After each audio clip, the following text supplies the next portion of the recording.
Another edition of Romero on the Right. Thanks for joining me today on Romero on the Right, and you probably knew what I was going to talk about today.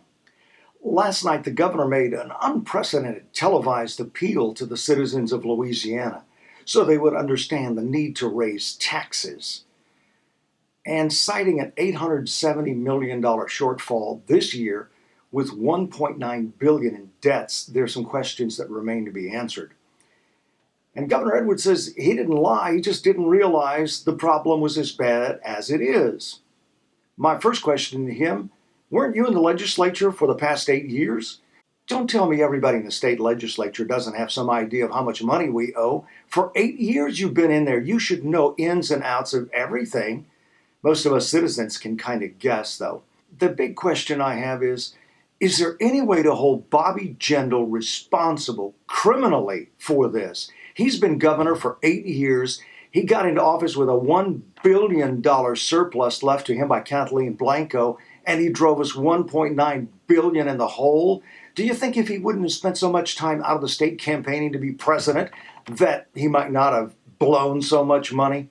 I don't want to call anybody a liar, but there was no mention of raising taxes in the campaign. Bobby Jindal, touted as one of the greatest governors ever by Marco Rubio, who got the endorsement of Bobby Jindal.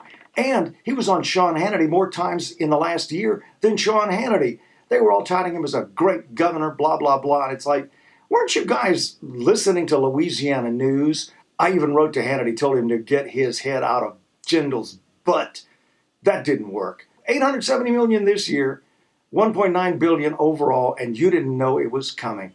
How about all the people who were in the state legislature with John Bel Edwards? They're still there, and they're going to say they didn't know for the past 8 years?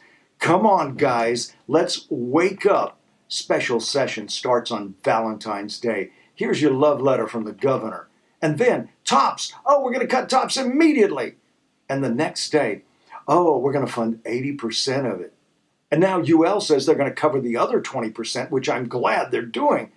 But it's like, tell them the worst. We're cutting TOPS. And the next day say, it's only going to be an 80% fulfillment. So it's only a 20% cut. So maybe we'll forget and let them raise taxes without raising our voices. It's time we raise our voices to our state legislators and the governor and say, quit the spending. I'm tired of paying taxes. Just that simple.